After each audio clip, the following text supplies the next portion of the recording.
né? Tá pesado, mas existe um ventinho aí de um pouquinho de lucidez, pelo menos em algumas áreas, né? E aí a gente fica na expectativa justamente da polícia, da boa justiça, que ainda mantém uma lucidez humana. Então, da polícia, não sei se vocês ficaram sabendo, mas a gente teve... Você sabe que São Paulo está fazendo um desmonte dos aparelhos públicos, né? Sim, a política do Dória é de desmonte da coisa pública. Então, tem uma escola de Barueri, uma escola secundarista, uma de segundo grau, e eles queriam encerrar os cursos noturnos e passar os alunos para escolas mais distantes das casas deles, aqui na cidade de Barueri, na Grande São Paulo. Aí, como você falou de um sopro de resistência, assim, né, de que anima um pouco a gente, é que os alunos resistiram, os professores se juntaram aos alunos e depois toda a comunidade em volta se juntou aos alunos e aos professores. E eles conseguiram resistir e evitar isso. Só que no meio disso teve um confronto entre um policial e uma professora, né, onde o policial é violento, vai com violência verbal para cima da professora e ele diz, eu sou um policial, e ela diz, eu sou uma professora. Esse vídeo, inclusive, viralizou aí, né, mostrando a truculência, a violência de parte da polícia paulista, porque a gente quer acreditar, sabe, nós temos, assim, aquele fio de esperança, que quando a gente fala de policial que toma um tipo de atitude truculenta, violenta dessa para cima de uma professora, a gente quer acreditar que é parte da polícia, né, Beatriz? É parte. E tanto que eu postei esse áudio, esse vídeo aqui no nosso Facebook, e depois ainda comparei com os policiais, que nesse caso foram o policial truculento, covarde, né?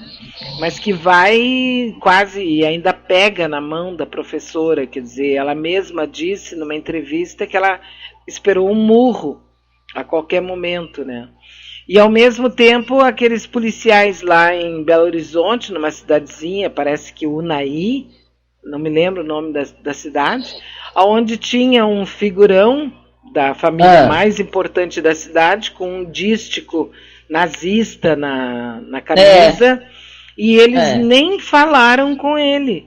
Houve uma comparação, fizeram uma boa comparação. Eu achei muito interessante essa comparação, né? Quer dizer, ele sai com o símbolo nazista no braço, que é uma coisa proibida no mundo, porque você não pode fazer apologia ao fascismo, isso é crime contra a humanidade, previsto em lei, e ali a polícia é docinha. Exatamente. Né? Com isso, e com uma professora, a polícia é truculenta, quantas crianças de Paraisópolis, os jovens de Paraisópolis, sabe, a polícia chegou a matar.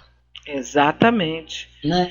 Eu espero, sinceramente, que por parte da Corporação da Polícia Militar aqui de São Paulo, sabe, que haja um pouco mais de consciência, porque eu não quero acreditar que todos da PM de São Paulo estejam assim, tão envolvidos nessa trama, nessa coisa contra a população, contra as pessoas, essa falta de amor ao próximo, né? E porque usa uma farda, acha que pode humilhar, pode escrachar uma outra pessoa. Olha, Beatriz, tá complicado, tá terrível, sabe? E só que agora também está mexendo no bolso do brasileiro, né? Eu acho que o preço da carne, queria passar um pouquinho para esse assunto, Beatriz, porque o que a gente tem percebido aqui em São Paulo é que esse aumento disparado do volume da carne, do preço da carne, está fazendo com que as pessoas estão entendendo o processo de exclusão que o brasileiro vem sofrendo nesse governo. Porque agora você tem a carne cara, você tem gasolina cara, tudo. Por quê? Porque nós estamos alimentando a China. A China tem mais de 1 bilhão e 300 milhões de habitantes. Então as pessoas estão começando a entender o que é um processo de exclusão, sabe? Estão sentindo na pele agora o que é um governo de exclusão. Agora, sabe que saiu o resultado do Paraná, pesquisas, hoje de manhã, né? Eu vi, eu estava ouvindo você. E uma das perguntas que eu ainda não comentei foi sobre como é que está o Brasil hoje. A pergunta é, o Brasil de Bolsonaro é melhor que o Brasil de Lula? Aí o resultado é o seguinte, 50,1% dos entrevistados dizem que o Brasil está pior do que quando com Lula era presidente. Mas veja, 41,9% dizem que o país está melhor. Impressionante, né? Que realidade, em que país esses 41,9% aí estão vivendo? Esse é o problema. Se bem que eu tenho trazido aqui, Vera, a experiência que houve na Alemanha, os hitleristas, eles não foram, muitos até hoje não se convenceram. Eles não aceitaram a realidade. De saber dos fornos crematórios, de todas as atrocidades cometidas pelo nazismo, durante muito tempo após a Segunda Guerra Mundial, milhares de alemães não aceitaram a realidade, continuaram hitleristas. Então me parece que tem uma parte dos bolsonaristas e dos fascistas brasileiros tipo assim, eu morro junto, mas não mudo de opinião. Por quê? Porque eu odeio o Lula, porque eu odeio o PT, porque eu odeio o MST, porque eu odeio o Boulos, porque eu odeio porque tudo. São pessoas que você falou, como você falou, eu odeio, são pessoas que odeiam, né? Exatamente. Tem pessoas que elas têm o ódio incutido dentro delas mesmas, né? E isso é muito ruim, mas é uma realidade. A gente tem que encarar que nós vivemos sim numa sociedade onde uma parcela da sociedade é ruim. É ruim, ela não ama o próximo, ela não ama pessoas. Tem gente que não ama pessoas. Né? Eu acho que a gente está caminhando para ter que encarar esse choque de realidade. Mas eu acredito bastante também que a consciência está caindo a ficha do pessoal, sabe? Quero contar um episódio do meu primo que me mandou um áudio. Ele mora aqui no litoral paulista, né? E ele estava na fila da carne e tal. E aí, lógico, todo mundo estava reclamando do preço da carne e tal. Aí ele falou para uma senhorinha, então, a senhora vê, né? Votou no Bolsonaro, agora a senhora vai ter que aguentar. E olha, é bom torcer para que continue nesse preço. Porque do jeito que está, a tendência é aumentar muito mais, porque nós estamos alimentando a China, e a China é mais de 1 bilhão e 300 milhões de habitantes, e eles comem muito, eles vão comer toda a nossa carne. Aí a mulher com os olhos arregalados, num choque de realidade tipo, saquei, né? Ela falou, não, mas não fui eu, não, foi ele. E apontou para o marido. E o marido não estava na fila, estava de fininho, longe da fila, esperando a mulher, e bem discretamente. Por quê? Porque ele sabia que ia haver um embate na fila por conta do preço da carne. Uhum. Né? Então eu acho que isso também está fazendo as pessoas começar a ter um discernimento. O que é um governo democrático, né? Que é um governo que privilegia seu povo, distribui para o seu povo, protege seu povo, e o que é um governo de exclusão. Porque as pessoas não tinham muito essa noção. Até agora as pessoas não tinham essa noção dessa diferença.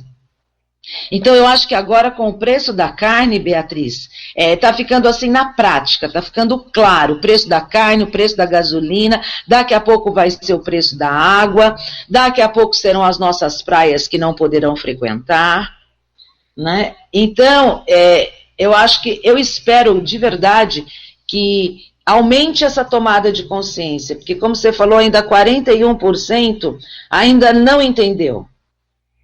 E uma parte desses nunca irá entender. Uma outra parte são aqueles que odeiam, são os odiosos. Isso. Né? Aqueles que cultivam o ódio no coração. Esses nunca vão entender, Beatriz. Mas por quê? O problema está com eles, né?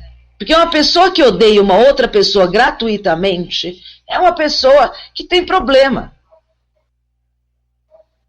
Com certeza. Você não acha? Claro. E essa pessoa, eu tenho comentado aqui com os nossos amigos e amigas, né? Não briga com essa gente, se afasta. Sim, eu acho que não há diálogo mais, entendeu? Porque não tem como você conversar, né? Não tem como você dialogar com uma pessoa que coloca o ódio como barreira.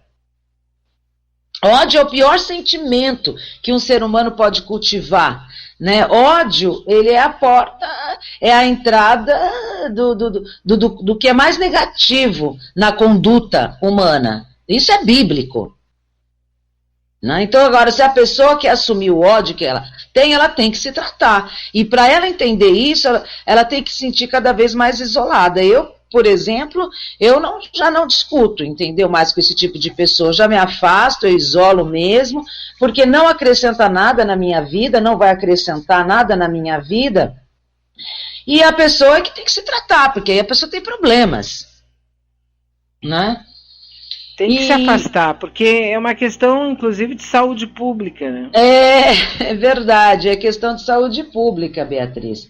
Mas olha, tá bem tenso em São Paulo, viu? O Natal tá bem triste, assim, sabe? A gente sente, assim, as pessoas bem desanimadas, as pessoas bem, assim, bem decepcionadas, né? Decepcionadas porque é a tomada de consciência, né, Beatriz? Porque quando a gente tem a tomada de consciência, que as pessoas começam a ter que admitir que erraram, sabe? Aí elas murcham, aí elas começam a ficar assim, sabe? Desanimadas da vida, né? Sim, e tem mais ainda uma outra novidade que não está flagrante, mas vai ficar logo em seguida, é que as donas de casa, os chefes de família, que têm empregada doméstica, vai perder direito a deduzir do imposto de renda o valor do INSS pago para a empregada. Foi decidido isso ontem. Para você ver que todos estão perdendo, né? Em todos, de um jeito ou de outro, numa conta ou na outra, na mesa ou na carteira, sabe, na rua ou no enfrentamento com a polícia, todos, de uma certa forma, eles só veem perdas, não há ganhos. É um governo onde só há perdas, não há ganhos. Só quem ganha é banqueiro. Aliás, uma pergunta, tu tem amigo PM, de repente tu pode ficar com um boleto atrasado aí, entrega para o amigo PM. Como é que eles conseguem, Veras, fazer esse tipo de coisa e depois ainda tentar passar para a gente como sendo uma coisa, tipo assim, comum? Eu tinha um boleto de 16 mil reais para pagar. O banco fechou. Aí eu entreguei o boleto para um amigo meu, PM, que foi lá na loja, né? Na agência? Na agência e pagou para mim 16 mil, um boleto. Isso é esquema, né, Beatriz? Porque mas, isso claro, foge do padrão, né? Poxa vida. Pelo menos esquema. Do meu padrão. Isso foge do padrão, né? Total. E foi na malandragem que o Brasil está vivendo também, né? Porque tem essa da malandragem, né? Como você falou, a resposta que ele deu aí, pergunta lá para tua mãe, eu já falei com o teu pai. Isso aí não é trato, né? Isso aí são palavras chulas, isso aí é atitude de malandro, né? Total. É baixaria mesmo, chinelagem, né? Chinelagem, malandragem, entendeu? Esdrúxulo, já é desqualificar mesmo, né? Então, tá cruel. Eu não sei, assim, eu acho que ano que vem, não sei como que você pensa, Beatriz, porque o ano que vem é ano eleitoral, né? Então, a política, ela vai, se ela já esteve priorizando os discursos, as conversas entre as famílias e tudo, ano que vem vai estar mais evidente, né? Porque ano eleitoral, a política vai estar em primeiro plano, né? Uhum. Todos inclusive agora, sobre política. Eu gosto de uma coisa que eu particularmente curto no brasileiro, acredito que deva acontecer em alguns outros locais, mas aqui no Brasil é batata. Tudo vira piada, né? Então já tenho uma versão tupiniquim para o João e o pé de feijão. Agora é o Flávio e o Pé de Laranja em busca da galinha dos ovos de chocolate. Não, olha.